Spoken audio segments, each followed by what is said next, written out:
সবাইকে স্বাধীনতা দিবসের শুভেচ্ছা।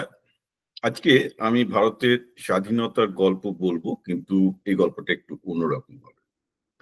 আপনারা যারা স্কুলের বইতে ভারতের স্বাধীনতার সংগ্রামের ইতিহাস পড়েছেন, যারা অনেকেই অনেক বরেণ্য নেতা নেত্রীদের সম্মান করেন, তারা আমার এই ভিডিওটা স্কিপ করে গেলেই ভালো হয়। কারণ আমি যে ইতিহাস আজকে বলবো তাতে আপনারা হয়তো অনেক রাজনৈতিক নেতাদের প্রতি শ্রদ্ধা হারাতে পারেন এবং অনেক কিছুর প্রতি আপনাদের শ্রদ্ধা ভক্তি যেগুলো থাকে সেগুলো অটুট থাকবে না। কারণ আমি যে ইতিহাসটা বলছি সেটা আমার দিক থেকে আমি মনে করি তার 100% প্রমাণ আমার কাছে আছে। এবং এই ইতিহাস ভারতে দুর্ভাগ্যজনকভাবে পড়ানো হয় না। তার কারণ কংগ্রেস বরাবর ভারতের ইতিহাস লিখে এসছে এটাই প্রমাণ করতে যে ভারতের স্বাধীনতা সংগ্রাম ইকুয়াল টু ভারতের কংগ্রেসের ইতিহাস, হুইচ ইজ টোটালি রং।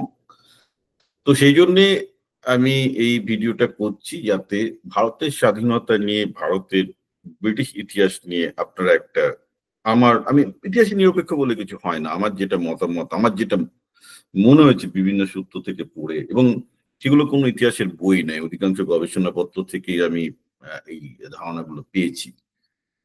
তো anyhow let me start first. আমি যখন বলছি ভারতের স্বাধীনতা, তার মানে একটা জিনিস লজিক্যালি হওয়া দরকার, সেটা হচ্ছে এই যে ভারতের লোকগুলো নিজেদের পরাধীন বলে মনে করতো। আপনি বলবেন এটা কি মশাই, ও তো ব্রিটিশ শাসক, ব্রিটিশরা বিদেশি, লোকে কি চোখের সামনে দেখতে পাচ্ছে না ব্রিটিশ ম্যাজিস্ট্রেট, ব্রিটিশ জাজ, তার মানে তো তাদের মধ্যে একটা পরাধীনতার আগুন দিক দিক দিক দিক করে জ্বলবে। আমি বলবো তাহলে আপনি ভারতের ইতিহাস ঠিক করে পড়েন। 1757 যখন সিরাজদৌল্লা পরাজিত হলেন, 20 জুন বোধহয়, এই পলাশির যুদ্ধ, সিরাজকে বেঁধে নিয়ে আসা হচ্ছে, মির্জাপুরের ছেলে মিরন ধরে নিয়ে আসছে মুর্শিদাবাদে, লোকজন হাঁ করে দেখছে, হাততালি দিচ্ছে। তো ব্যাপারটা কি হলো, ইভেন সিরাজের মৃত্যুর আগেও যদি আপনি দেখেন যে মহারাজ কৃষ্ণচন্দ্র যে চিঠিগুলো পাঠিয়েছেন যখন ষড়যন্ত্রটা তৈরি হচ্ছে, তাতে খুব পরিষ্কার ভাষায় লেখা হচ্ছে যে এই সিরাজ রাজা হবার যোগ্য নয়, ব্রিটিশটা হচ্ছে প্রকৃত রাজরক্তের লোক, এদের মধ্যে একটা মোরাল ক্যারেক্টার আছে, কারণ রাজা হবেন রক্ষক। অ্যাকচুয়ালি যে অভিযোগটা ছিল সেটা হচ্ছে এরকম যে যেহেতু সিরাজের মেয়েদের প্রতি লোভ ছিল, বলবে এটা কি করে হয়, একটা রাজার তো হওয়া উচিত রক্ষক, তার বদলে সে তো ভক্ষক হয়ে যাচ্ছে, সে তো আমাদের কাউকে রক্ষা করছে না। তো নিয়ে নিও। তো গন্ডগোলটা যেটা হচ্ছে, সেই সময় যদি দেখা যায় সিরাজকেও কেউ দেশীয় বলে ভাবতো না, ঠিক আছে। এর কারণটা কি? এর কারণটা হচ্ছে দীর্ঘদিন ধরে ভারতের যে স্ট্রাকচারটা ছিল সেটা হচ্ছে এই যে স্থানীয় জমিদারদের সাথেই কিন্তু লোকজনের দেওয়া নেওয়া অধিকার, এবং জমিদাররা বাংলার যে নবাব, মুঘল আমলে বাংলার যে গভর্নর, তাকে ট্যাক্সটা দিয়ে দিত। ফলে কি দেশের রাজা আর কোনটা আমার দেশ, সেই দেশের রাজা বিদেশি হবে, এটা মোটামুটি একটা স্বতঃসিদ্ধ হয়ে গেছিল। সিরাজই বলুন বা সিরাজের আগে মুঘল গভর্নরই বলুন, বাংলা বহুদিন যেভাবে শাসক হয়ে এসছে, তাতে বাংলা নয় গোটা ভারতেই তখন ওই রকম একটা গভর্নরের শাসন, গভর্নর থেকে নবাবের শাসন, এবং নবাব গভর্নররা সবাই বিদেশি, সেটা শুধু বাংলা বলে না, সব জায়গাতেই যারা মানে ক্ষমতা পলিটিক্যাল পাওয়ারে আছে বিদেশি। তো এই ভূমিপুত্র, সুতরাং সিরাজকে সরিয়ে যখন ব্রিটিশরা এলো, জনগণের মনে কোনো হোলদোল কিচ্ছু হয়নি, মানে ও তো ক্ষমতার খেলায় একটা বিদেশি সরিয়ে আর একটা বিদেশি আসে। এবার বাংলার জনগণ প্রথম বুঝতে পারলো যে একটা বিদেশি শাসক এসছে, দেশি শাসক আসেনি, দ্যাট ইজ প্রথম যখন ৭৬-এর মন্বন্তর হলো। কারণ কি, পলাশির যুদ্ধের পর বাংলায় লুটপাট শুরু হচ্ছে ২০ বছর ধরে, সাংঘাতিক লুটপাট, এবং বাংলার অর্থনীতি, শিল্প সবকিছু ব্রিটিশরা ধ্বংস করে দিল। সেই প্রথম তারা বুঝতে পারলো না, এটা কোনো আর অর্ডিনারি শাসক আসেনি, একটা অন্যরকম বিদেশি শাসক এসেছে। তো আমাদের ইতিহাস বইতে যেটা পড়ানো হয় যে এমন, এটা এগেইন আমাদের সোকল সেকুলারিজমের এই পক্ষপাত থেকে আসে, যে মুসলমান শাসকরা যাই হোক না কেন তারা তো আমাদের দেশের শাসক ছিল, কিন্তু ব্রিটিশরা যেহেতু বিদেশি শাসক ছিল, তারা লুটপাট করে সব ব্রিটেনে নিয়ে যাওয়া শুরু করলো। অ্যাকচুয়ালি ব্যাপারটা তা নয়। মেন সমস্যা যেটা দাঁড়িয়ে যায় সেটা হচ্ছে এই যে ব্রিটিশ শাসকটা মোটু ব্রিটিশ রাজতন্ত্রের বা রানীর শাসন ছিল না, ছিল ইস্ট ইন্ডিয়া কোম্পানির শাসন। ইস্ট ইন্ডিয়া হচ্ছে কোম্পানি, কোম্পানি মানে কি তার ডিরেক্টররা হচ্ছে কোম্পানি চালায়, আর শেয়ার হোল্ডাররা চায় যে কোন ডিরেক্টর ভালো, যে ডিরেক্টর বেশি প্রফিট দিতে পারে। তো ফলে তখন লর্ড ক্লাইভ বা যারাই ওয়ারেন হেস্টিং যিনি ডিরেক্টরে আসুন না কেন, তার প্রথম কাজ ছিল কোম্পানির জন্য আরো বেশি বেশি বেশি বেশি প্রফিট বাড়ানো, রেভিনিউ বাড়ানো। কারণ আমি যদি কোম্পানির ডিরেক্টর, কোম্পানির সিইও, আমার কাজ কি থাকবে? শেয়ার হোল্ডারদের খুশি করা। শেয়ার হোল্ডারদের খুশি করতাম, আর আমার তো টার্ম লিমিটেড, আমি তো রাজা নই, এই নয় যে আমার ছেলেও ডিরেক্টর হবে, রাইট?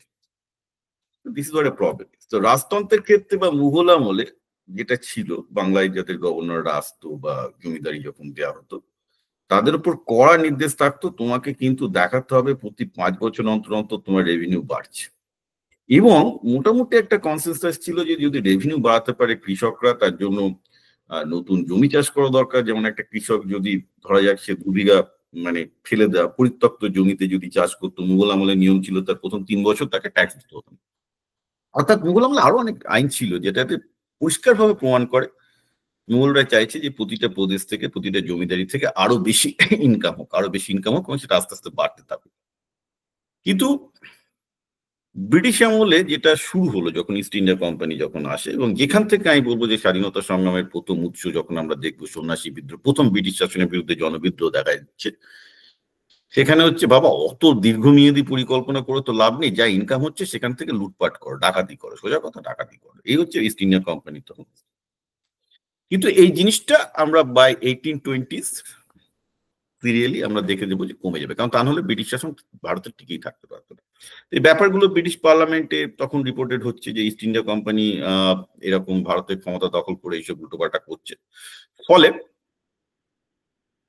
1780s থেকে ব্রিটিশ পার্লামেন্ট কোম্পানি ক্ষমতা আস্তে আস্তে কমিয়ে দেয়, এবং আস্তে আস্তে কোম্পানির কাছ থেকে কিন্তু ব্রিটিশ পার্লামেন্ট এবং ব্রিটিশ রাজতন্ত্র ক্ষমতাটা নেওয়া শুরু করতে থাকে, কারণ তারা বুঝতে পারে যে কোম্পানির হাতে ছেড়ে দিলে। যার জন্য আমরা একটা খুব ইন্টারেস্টিং জিনিস দেখতে পাই ভারতের ইতিহাসে, যে বাংলার জিডিপি মানে গ্রস ডোমেস্টিক প্রোডাক্ট সিরাজের মৃত্যুর পর আস্তে আস্তে কমে 30% বা 40% পর্যন্ত অনেকে বলেন কমে গেছিল। এটা আবার 1793 অর্থাৎ যখন পার্মানেন্ট সেটেলমেন্ট হলো, অর্থাৎ যখন চিরস্থায়ী বন্দোবস্ত হলো, জমিদারি প্রথাটাকে সেটেল করা হলো, তারপর থেকে আস্তে আস্তে বাড়ে, এবং 1820s থেকে ভারতের জিডিপি গ্রোথটা বাড়ে, যখন প্রচুর বাঙালি এবং ভারতীয় ব্যবসায়ীরা ব্রিটিশ ব্যবসায়ীদের সাথে জোর দেয়, এবং ব্রিটিশরা ভারতের যেমন আফিং থেকে শুরু করে, চা থেকে শুরু করে অনেক কিছু বাণিজ্যের আন্তর্জাতিকরণ করে। এটা ব্রিটিশদের যেমন লাভ হচ্ছিল, দেশীয় বণিকদের লাভ হচ্ছিল, তাতে জিডিপি আস্তে আস্তে বাড়তে থাকে। এবং আই থিঙ্ক বাই 1820 1830 আবার মানে প্রায় 100 বছর আগে যে জিডিপি ছিল সেই জিডিপিতে ফিরে আসে। তো যে ড্যামেজটা করেছিল সেটা রিকভার হতে শুরু করে যখনই ব্রিটিশ পার্লামেন্ট কোম্পানিকে সরিয়ে আস্তে আস্তে ক্ষমতা নিতে থাকে। এবং আপনারা জানবেন যে 1857 সিপাহী বিদ্রোহের পর কুইন ভিক্টোরিয়া ক্ষমতা পুরোপুরি নিয়ে নিলেন। তারপর থেকে কিন্তু আমরা দেখবো যে ভারতের জিডিপি কিন্তু কমেনি, অল্প হলেও আস্তে আস্তে আস্তে আস্তে ঠিকঠাক বেড়েছে। তো এখন প্রশ্নটা দাঁড়াচ্ছে এই যে কবে থেকে ভারতীয়রা মনে করা শুরু করলো তারা পরাধীন, যে আমি স্বাধীনতার প্রশ্নটা আসবে। আমরা যদি 1800 মানে 1900 শুরুতে, অর্থাৎ 19 শতাব্দীর শুরুতে, যেটাকে আপনি বাংলার পুনর্জাগরণ বলেন, তখন যদি যান, রামমোহন রায় বলছেন আরে এই বিদেশি শাসক তো মহান, তোমরা এসো, তোমরা এসে এই দেশটাকে সভ্য করে তোলো, রাইট? আমি রামমোহন একটা লম্বা প্রিভি কাউন্সিলের চিঠি লিখছেন, তাতে তিনি লিখছেন যে এই দেশের লোককে তোমরা শিক্ষিত সুশিক্ষিত করে তোলো, তোমরা রাজত্ব করো। অর্থাৎ British were very very welcome. শুধু তাই না, 1857 পলাশী যুদ্ধের 100 বছর বাদে যখন সিপাহী বিদ্রোহ হচ্ছে, কলকাতাতে যত বুদ্ধিজীবী ছিলেন, ইনক্লুডিং ঈশ্বরচন্দ্র বিদ্যাসাগর, ইনক্লুডিং দেবেন্দ্রনাথ ঠাকুর, সবাই তারা ম্যাসিভলি ব্রিটিশকে সাপোর্ট করছেন। এই নয় যে তারা ভয় সাপোর্ট করছেন, না, তারা ভয় সাপোর্ট করছেন না যে না করলে ব্রিটিশরা তাদেরকে দেশদ্রোহী বলে করে দেন, এমনটাও না। তারা তাদের যুক্তি দিয়ে করছেন, কারণ তাদের মনে হয়েছিল যে ভারতের যে প্রথম সিপাহী বিদ্রোহ বা ভারতের যে সিপাহী বিদ্রোহ, তাতে কিছু দেশীয় রাজা আবার সেই ভারতের পুরাতন রাজতন্ত্রে চলে যেতে চাইছে, যেটা ক্যাওটিক, যেখানে রাজা কতগুলো গায়িকা নর্তকী নিয়ে বসে আমোদ প্রমোদ করে এবং কোনো তাদের শিক্ষার প্রতি কোনো যত্ন নেই, সাধারণ প্রজাদের প্রতি কোনো যত্ন নেই। সব ওই সময়টা যখন সিপাহী বিদ্রোহ হচ্ছে, তখন যদি আপনি কলকাতায় যে লেখালেখিগুলো হচ্ছে যদি দেখতেন, সেখানে কিন্তু খুব লেজিটিমেট কিছু লেখালেখি হচ্ছে যে আমরা ওই পুরনো রাজতন্ত্রে আর ফিরে যেতে চাই না। অর্থাৎ তখন 100 বছর বাদেও তারা বলছেন না ব্রিটিশ শাসন ভালো। কারা বলছেন? যাদেরকে আপনারা প্রচুর শ্রদ্ধা করেন। রাজা রামমোহন রায় তো ব্রিটিশদেরকে চিঠি লিখেই ছিলেন যে বেসিক্যালি যে প্রিভি কাউন্সিলে যে আপনারা এসছেন খুব ভালো হয়েছে, আমরা বেঁচে গেছি, আপনারা আমাদেরকে সভ্য করছেন। এবার যখন সিপাহী বিদ্রোহ হচ্ছে তখনও পর্যন্ত দেখা যাচ্ছে যে কলকাতার সকল বুদ্ধিজীবী ক্লাস কিন্তু, যাদেরকে আমরা সম্মান করি আজকে, তারা কিন্তু খুব ওভারওয়েলমিংলি বলছেন যে না, ওই রাজা মহারাজাদের শাসন কিন্তু আর ফেরানো যাবে না, কারণ সেটা একটা আদিকালের জিনিস। তারা, আমি যেটা বললাম যে তারা কোনো মডার্ন ইনফ্রাস্ট্রাকচার বোঝে না, মডার্ন আইন বোঝে না।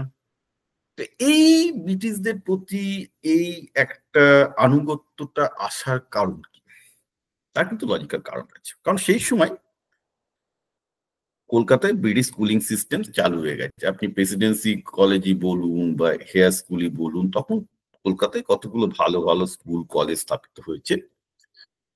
এবং সিপাহী বিদ্রোহের আগে আপনি যদি সেই সব স্কুল কলেজের কালচার দেখতেন, সেটা কিন্তু খুব ইন্টারেস্টিং। সেই সব স্কুল কলেজে প্রতিটা স্কুলের এবং কলেজের ডিবেটিং সভা থাকতো, বিতর্ক সভা থাকতো, এবং সেসব বিতর্ক সভায় ভারতের কি কি পলিটিক্যাল রিফর্ম দরকার, ব্রিটিশরা আইন ঠিকঠাক আনলো কিনা, সেগুলো নিয়ে কিন্তু ওপেনলি ডিসকাশন হতো এবং ব্রিটিশরা সেটা করতে দিত।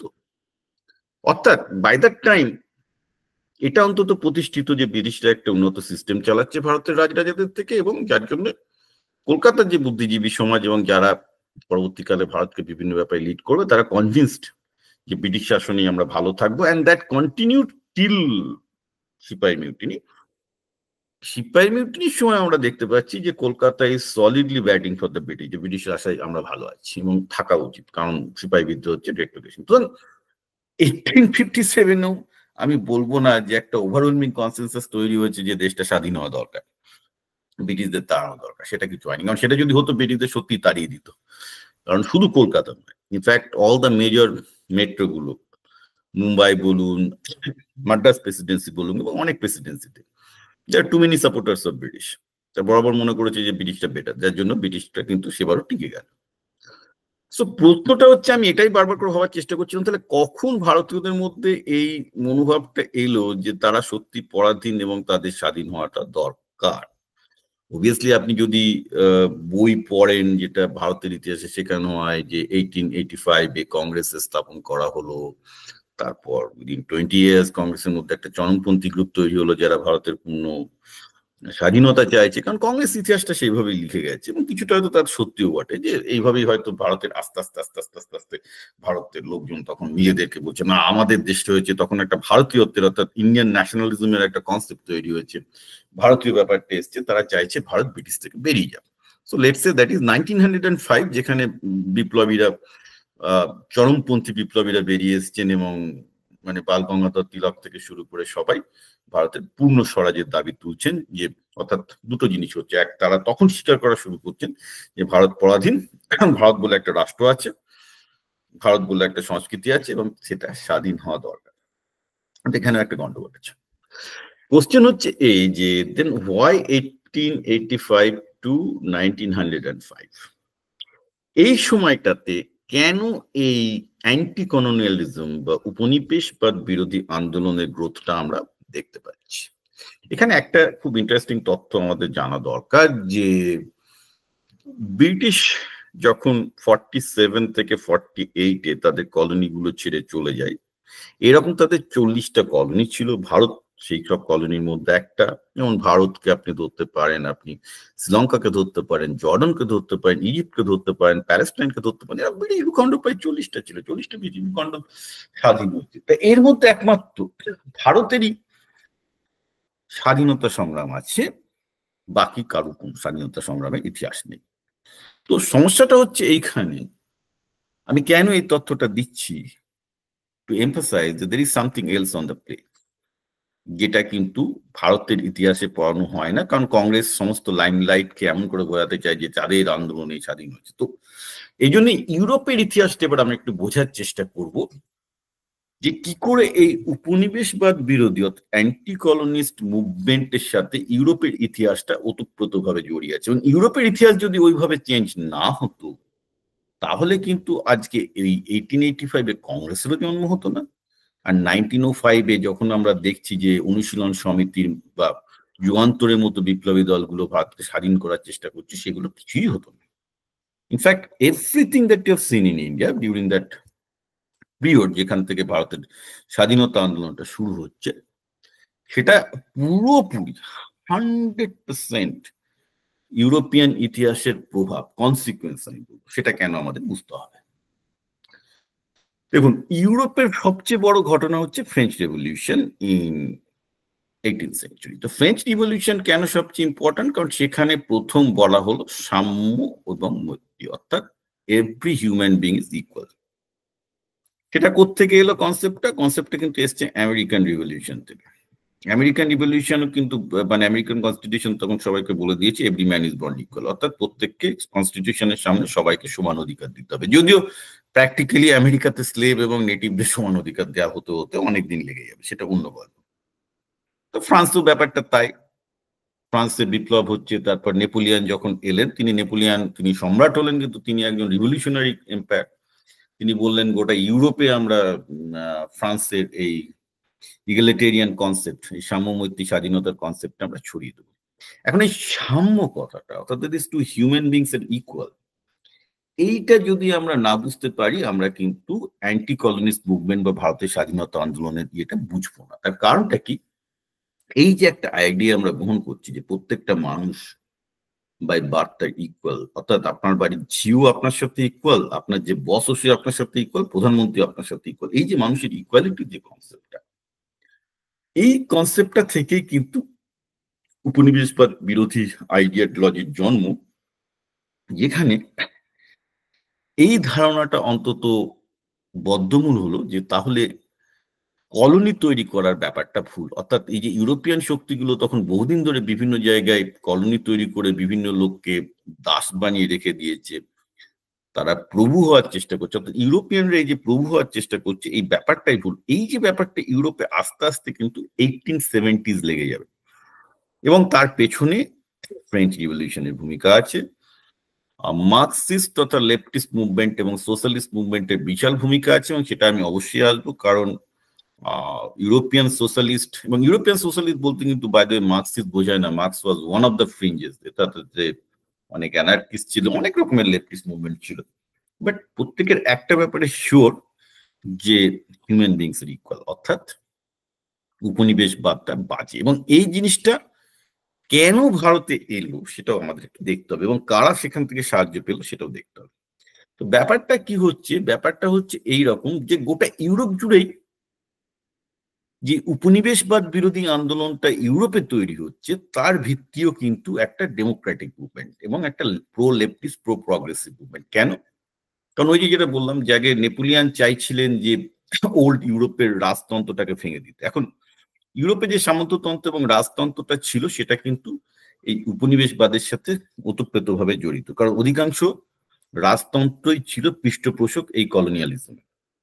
কিন্তু যখন সেই রাজতন্ত্রের এগেনস্ট এই আন্দোলনটা শুরু হচ্ছে ইউরোপে, that is back in 1870s থেকে, তখন আমরা দেখবো যে ইউরোপে যে রাজতন্ত্রগুলো আছে তারা ব্রডলি হ্যাসবার্গ বলে একটা রয়্যাল ফ্যামিলির বিভিন্ন পার্ট, অর্থাৎ মানে ইউরোপের এই রাজা রানীরা অ্যাকচুয়ালি একে অপরের আত্মীয়, হ্যান ত্যান, লতাই পাতায় দিয়ে। তো আমরা তখন দেখতে পাচ্ছি যে বিভিন্ন জায়গায় ইউরোপে বিপ্লবী মানে ভারতে যে বিপ্লবী আন্দোলন 1905-এ দেখছি, ইউরোপে কিন্তু সেই বিপ্লবী আন্দোলন 1870 থেকে শুরু হয়ে গেছে। সেটা রাশিয়াতে শুরু হয়ে গেছে, ইংল্যান্ডেও শুরু হয়ে গেছে, সব জায়গাতে শুরু হয়ে গেছে, অর্থাৎ চোরা গোপ্তায় পিস্তল নিয়ে বোমা মারা, এই এসব চলছে। তার কারণটা কি? তার কারণটা হচ্ছে দুটো, একটা ন্যাশনালিস্ট মুভমেন্ট আর একটা হচ্ছে প্রগ্রেসিভ মুভমেন্ট। এবং এটা ভারতেও আমরা দেখবো যে বিপ্লবীদের দুটো ক্যাটাগরি ছিল, একটা ক্যাটাগরি হয়ে যাবে মার্কসিস্ট লেফটিস্ট, আর একটা ক্যাটাগরি হয়ে যাবে ন্যাশনালিস্ট। গোটা ইউরোপ জুড়েই আমরা এই জিনিসটা, একই জিনিস আমরা দেখতে পাচ্ছি। তো ঘটনাটা কি ঘটছে তখন ইউরোপে, যে আহ রাজতন্ত্র ভালো নয়, মানুষ ডেমোক্রেটিক, অর্থাৎ দেখুন ভারতের লোকগুলো তো ইউরোপের পরাধীন, সেটা তো গেল, কিন্তু ইউরোপের লোকগুলো কি স্বাধীন? ইউরোপের লোকগুলো স্বাধীন না, তারাও রাজতন্ত্রের আন্ডারে। তো তারাও ডিমান্ড করছে আরো বেশি ডেমোক্রেটিক পাওয়ার চেয়ে। তো তখন থেকে পার্লামেন্ট একটা নাম কাওয়াস্তে প্রতিটা জায়গাতেই ছিল। তো সেখানে আস্তে আস্তে মন্ত্রী নির্বাচন করা, মন্ত্রিসভা নির্বাচন করা, রাজার হাত থেকে ক্ষমতা নিয়ে আস্তে আস্তে সেই মন্ত্রিসভার আন্ডারে বা আইনসভা তৈরি করা, এই রিফর্ম গুলো কিন্তু চলছে। তার মধ্যেখানে কি আমরা দেখবো যে জার্মানিটা তৈরি হচ্ছে, সেখানে প্রাশিয়া এবং তার অ্যারাউন্ডে 300টা স্টেট নিয়ে জার্মানি তৈরি হলো। এটা ইউরোপের সবচেয়ে সমৃদ্ধ এলাকা। এই ঘটনাগুলোতে যেটা ঘটে যাচ্ছে ইউরোপে সেই সময়, আমরা দেখবো যে রাজতন্ত্র আস্তে আস্তে সফেন হচ্ছে। এই রাজতন্ত্র প্রথম বিশ্বযুদ্ধের পর একদম ধ্বংস হয়ে যাবে। আর আমরা দেখবো 1870 থেকে এই রাজতন্ত্রের বিরুদ্ধে বিভিন্ন রকম বিপ্লবী আন্দোলন চলছে বোমাগুলি নিয়ে। এবং আমরা দেখবো যে আস্তে আস্তে আস্তে আস্তে ইউরোপের রাজারা নিজেদেরকে ডেমোক্রেটাইজ করছেন, তারা অনেক বেশি লিবারাল হচ্ছেন, তারা অনেক বেশি মানুষকে ডেমোক্রেটিক পাওয়ার দেওয়া শুরু করেছেন। এবং এই যে মানুষকে ডেমোক্রেটিক পাওয়ার দেওয়া শুরু হলো, এর থেকে বিভিন্ন দেশের লিবারাল পার্টিগুলো তখন তৈরি হয়। এর মধ্যে একটা ছিল ব্রিটিশ লিবারাল পার্টি, যেটা অ্যাকচুয়ালি পরবর্তীকালে ব্রিটিশ লেবার পার্টি। এবং এই ব্রিটিশ লেবার পার্টির ভূমিকা ভারতের স্বাধীনতায় বিশেষ রকম গুরুত্ব। কারণ আমরা যখনই দেখছি যে 1905 সাল থেকে ভারতের বিপ্লবী আন্দোলন শুরু হচ্ছে, পাশাপাশি আমরা এটাও দেখবো যখন যখন ব্রিটেনে এই লিবারাল পার্টি পার্লামেন্টে ক্ষমতা রাখতে পেরেছে প্রথমবার 1909 সালে, তখন থেকেই তারা কিন্তু ভারতের কনস্টিটিউশনাল রিফর্ম করে ভারতীয়দের হাতে যাতে ক্ষমতা দেওয়া যায় সেটা শুরু করে। যেমন প্রথমটা হচ্ছে মন্টেমিলো রিফর্ম আমরা যেটাকে বলি, যেটা 1909-এ প্রথম ভারতীয়দের আইনসভা দেওয়া হলো এবং বলা হলো যে ভারতীয়রা নিজেদের সিভিল, ক্রিমিনাল আইন মিলিটারি ফিলিটারি ভারতীয়দের হাতে থাকবে না, কিন্তু অন্তত ভারতীয়রা যাতে নিজেদের ম্যারেজ অ্যাক্ট, নিজেদের ইউনো সিভিল অ্যাক্ট যেটাকে আমরা বলি, সিভিল আইনগুলো তারা যাতে নিজেরা সেটা তৈরি করতে পারে, সেটা কিন্তু আমাদের সেই আইনসভাটা তৈরি হচ্ছে 1909 থেকে। এবং সেখান থেকে কিন্তু আমাদের এই আজকের বিজেপি হিন্দু মহাসভা এবং আজকের পাকিস্তান মুসলিম লীগ দুটোরই যাত্রা শুরু। কারণ ওই আইনসভায় ভারতীয়রা রিপ্রেজেন্ট করবে না হিন্দুরা ক্ষমতা রাখবে না মুসলিম ক্ষমতা রাখবে, সেটা কিন্তু ওইখান থেকে শুরু হয়ে গেল, বাকি সেটা একটা কনসিকুয়েন্স। কিন্তু আমরা এরপর পর দেখবো যে যখনই যখনই ইংল্যান্ডে লিবারাল পার্টির লোকেরা ক্ষমতায় এসছে, রাইট, লর্ড চেমসফোর্ড আরো অনেকে ওরকম আছেন, তখনই তারা কিন্তু ভারতীয়দের হাতে, আইনসভার হাতে অনেক বেশি ক্ষমতা দিয়ে দিয়েছেন। এবং ভারতের যেটা প্রথম সার্বিক নির্বাচন হয় 1937-এ, তখনও কিন্তু ব্রিটেনে লিবারালরা ক্ষমতায়। কারণ প্রথম বিশ্বযুদ্ধের পর তারা প্রতিশ্রুতি দিয়েছিল যে বেসিক্যালি ভারতকে পূর্ণ স্বাধীনতা দেওয়া হবে।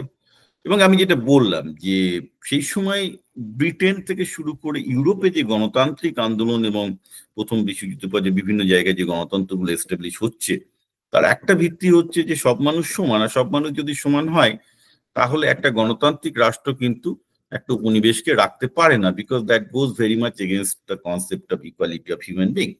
তো ন্যাচারালি যে ব্রিটেনে যারা লিবারাল আইডিওলজিতে পলিটিক্স উদ্বুদ্ধ, অন্যদিকে আমাদের আবার দেখতে হবে আজকে যাদের টোরি পার্টি যাদেরকে আমরা বলি, ব্রিটিশের কনজারভেটিভ, এবং যার হচ্ছেন আমাদের স্যার উইনস্টন চার্চিল, তিনি কিন্তু বরাবর ইন্ডিয়ানদের ইনফেরিয়ার মনে করতেন এবং এই রক্ষণশীল পার্টিগুলো দুটো মানুষ সমান বলে বিশ্বাস করেন, এবং তারা মনে করতো যে ইন্ডিয়ানরা যেহেতু ইনফেরিয়ার সেহেতু তাদের ব্রিটিশদের আন্ডারে থাকাই বেটার। তো ব্রিটেনেও আমরা দেখব যে ব্রিটেনের বামপন্থীরা, সোজা কথায় বলতে গেলে, তারা কিন্তু ভারতীয় কংগ্রেসের সাথে খুব ওতপ্রোতভাবে কাজ করেছেন যাতে ভারতের স্বাধীনতা আসে। এবং এটাও খেয়াল রাখতে হবে যে ভারত যে ইন্ডিপেন্ডেন্স হয় সেটাও একটা independence act, Indian independence act British পার্লামেন্টে পাস করেছিল, সেটাও কিন্তু সেই ব্রিটিশ লেবার পার্টি। তো ন্যাচারালি ব্রিটিশ লেবার পার্টির একটা বিরাট ভূমিকা আছে ভারতে রাজনৈতিক সংস্কারগুলোকে ক্রমাগত করে ভারতের পলিটিক্যাল সিস্টেমকে প্রশ্রয় দেওয়া এবং যাতে ভারত স্বাধীনতা পায় তার পক্ষে কিন্তু তারা কনস্ট্যান্ট 1920s থেকে ব্যাট করে গেছে, ঠিক আছে। এবং যার জন্য আজকে যেটা বললাম, আমি প্রথমে যেটা বলেছিলাম যে বাকি 40টি উপনিবেশ কি করে স্বাধীন হলো, তার তো কোনো স্বাধীনতা সংগ্রামী নেই, তাদের স্বাধীনতা চাইতেই হয়নি। তার কারণ হচ্ছে British labour party and concept of equality, যে তাদের যে প্রগ্রেসিভ আইডিওলজি তার সাথে অবভিয়াসলি উপনিবেশবাদ চলে না, ইনফ্যাক্ট কোনো ডেমোক্রেসির সাথেই সেটা চলে না। এবং এবং এই যে ইউরোপের যে একটা রাজতন্ত্র থেকে গণতন্ত্র, গণতন্ত্র থেকে একটা উদারবাদী গণতন্ত্র এলো, তারই কনসিকুয়েন্স হচ্ছে এটা যে তারা সেই কলোনিয়ালিজম এবং উপনিবেশবাদকে কিন্তু তারা প্রশ্রয়টা দেয়নি। এবার ঘটনা দাঁড়াচ্ছে এইখানটাতেই যে তাহলে অনেকেই প্রশ্ন করবেন তাহলে কংগ্রেস কি করলো, সুভাষচন্দ্র বসু কি করলো, তাহলে মহাত্মা গান্ধী কি করলো, রাইট? আমি সেটা যাচ্ছি না, কারণ প্রত্যেকের ন্যারেটিভ তাদের কাছে। কিন্তু এইটা আমি একটা আন্তর্জাতিক রাজনীতির পরিস্থিতিতে যেটা দেখতে পাচ্ছি, তখন যেটা হয়েছে একটা কনসিকুয়েন্স আছে। সেই কনসিকুয়েন্সটা হচ্ছে এই যে রাজতন্ত্রের সাথে উপনিবেশবাদের সম্পর্ক আছে, এবং যখন ইউরোপের রাজতন্ত্রের বিরুদ্ধে আন্দোলনটা হয়েছে এবং আস্তে আস্তে গণতন্ত্র এসছে, অবভিয়াসলি সেখানে লিবারাল পার্টি তৈরি হয়েছে, যারা কনসেপ্ট অফ ইকুয়ালিটিতে বিশ্বাস করতো, তারা কিন্তু ভারতের স্বাধীনতা সংগ্রামকে বরাবর সাপোর্ট করেছে, অ্যাক্টিভলি সাপোর্ট করেছে। যেমন ধরুন ইন্দিরা গান্ধী এবং জ্যোতি বসু। ইন্দিরা গান্ধী এবং জ্যোতি বসু দুজনেই কিন্তু product of Indian independence League, যারা ব্রিটেনে ভারতের স্বাধীনতার জন্য আন্দোলন করত। এবং ইন্ডিয়ান ইন্ডিপেন্ডেন্স লীগ কিন্তু ব্রিটেনের লিবারাল পার্টি অর্থাৎ লেবার পার্টির সাথে অত্যন্ত ঘনিষ্ঠ ছিল। দাদাভাই নৌরোজি, যিনি কংগ্রেসের one of the founding member, অনেকে হয়তো জানবেন না, তিনি ব্রিটেনেরও এমপি ছিলেন। তিনি অ্যাকচুয়ালি ব্রিটেনে গিয়ে ইলেকশন লড়ে এমপি হয়েছেন, কারণ সেই সময় ভারতবর্ষের যে কোনো লোক কিন্তু ব্রিটেনে গেলে অটোমেটিক সিটিজেনশিপ পেত, because everybody was under the king's rule. খুব অবাক ব্যাপার, আপনি ভারত থেকে গেলেন ব্রিটেনে, আপনাকে কিচ্ছু করতে হলো না, আপনি ইলেকশনে দাঁড়িয়ে যেতে পারতেন। দাদাভাই নৌরোজি করেছিলেন এবং জিতেও ছিলেন, এবং পরে তিনি ফিরে এসছেন এবং এসে এখানেও তিনি কনস্টিটিউশনাল রিফর্ম গুলো চালু করেন। তো প্রশ্নটা হচ্ছে এখানে in the overall scheme of the thing, যখন ভারত স্বাধীন হচ্ছে, আমি 1947 কথা বলছি, তখনও কজন ভারতীয় নিজেকে পরাধীন ভাবত? আর একটা ইন্টারেস্টিং গল্প দিয়ে এটা শুরু করি, I just give you the thought for thinking. সেটা হচ্ছে যে ইভেন যখন ভারত স্বাধীন হচ্ছে, মানে এভরিবডি নোজ ব্রিটিশ লেগে যাচ্ছে, তখনও কিন্তু আমরা দেখবো যে ভারতের জনগণ দুভাগে বিভক্ত। এক দলের ধারণা ব্রিটিশরা থেকে গেলেই ভারতের শাসন ব্যবস্থা ভালো হতো, আরেক দলের ধারণা ব্রিটিশরা যাচ্ছে, এবার আমরা দেশটাকে স্বাধীন করে বড় করে তুলব। এবং এর পক্ষে বিপক্ষে তাদের নিজস্ব মতামত বা তাদের নিজস্ব ইয়ে ছিল যে they are very frustrated with Indian National Congress by then. কারণ এই ভারতবর্ষ ইলেকশন তো বাই দ্য টাইম অফ 1905 থেকে হচ্ছে, এবং তারা দেখেছে যে by the time of 1930s Congress একটা পুরোপুরি আদ্যপান্ত করা, ঘুষ খাচ্ছে, এই করছে। তো মানে আমরা যদি মানে বাংলা সাহিত্যটা ওই সময়ের একটু পড়ি না, তাহলে আপনারা বুঝতে পারবেন যে সেই সময় কিন্তু যারা সৎ সাহিত্যিক, তারা অলরেডি দেশীয় রাজনীতিদেরকে বুঝতে শুরু করেছেন যে ভাই ব্রিটিশরা অ্যাটলিস্ট একটা অনেস্ট অ্যাডমিনিস্ট্রেশন দিয়েছিল, তোমরা তো ভাই ঘুষ আর এছাড়া কিছু বোঝো না। এন্ড এটা স্বাধীনতার 20 বছর আগেকার লেখালেখির কথা আমি বলছি। অর্থাৎ এই যে ব্যাপারটা আমি বলছি যে সত্যি ভারত পরাধীন ছিল এবং কতজন লোক অ্যাকচুয়ালি নিজেদেরকে পরাধীন ভাবতো, সেই ব্যাপারটার কনসেপ্টটাই কিন্তু খুব গোলমেলে। একটা সমাজ যেখানে মোটে 5% লোক শিক্ষিত এবং যেখানে পুরো স্বাধীনতার কনসেপ্টটাই দাঁড়িয়ে আছে কনসেপ্ট অফ বিং ইকুয়াল, সেখানে কটা লোক নিজেদের পরাধীন ভাবতে পেরে নিজেরা অ্যাকচুয়ালি মহাত্মা গান্ধীর সাথে একাত্ম হতে পেরেছিল, এটা খুবই ডাউটফুল। যেটা ইতিহাস যাই বলুক না কেন, একটা সঠিক স্ট্যাটিস্টিক্স কিন্তু তার সেটা বলবে না।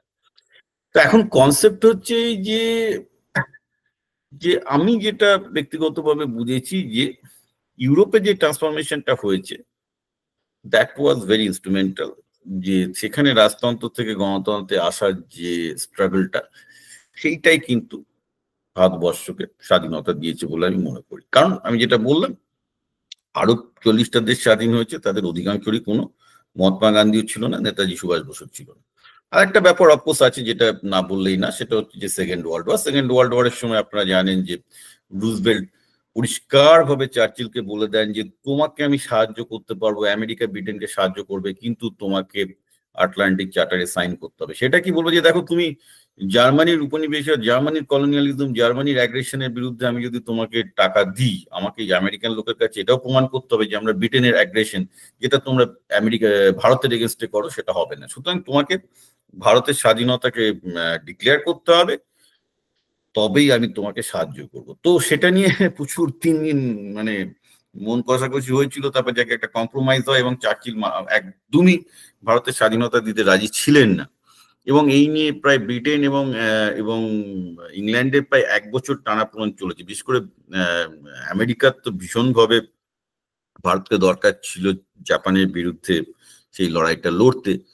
টিল 1943 তারা রুজভেল্ট অনেক চেষ্টা করেছে অ্যাকচুয়ালি চার্চিলকে বোঝাতে যে তাও ভারতের স্বাধীনতার জন্য তুমি কিছু ডিক্লেয়ার করো, তো চার্চিলকে নেওয়ানো যায়নি। ইনফ্যাক্ট যদি চার্চিল ক্ষমতায় থাকতেন, যদি চার্চিল ওই 1945 ইলেকশনে, মানে 46 ইলেকশনে যদি না হারতেন, যদি ক্লিমেন্ট এটলি না আসতেন, আমার ডাউটফুল যে উনি ভারতকে স্বাধীনতা দিতেন কিনা। বিকজ হি ইজ টোটাল কলোনিস্ট, খুবই বাজে লোক, যাকে শতাব্দীর সেরা ব্রিটিশ বলা হয়। আমার মতে সে সবচেয়ে শতাব্দীর সেরা বাজে লোক, এই জন্য যে হি ওয়াজ 100% বিলিভার অফ ইম্পেরিয়ালিজম।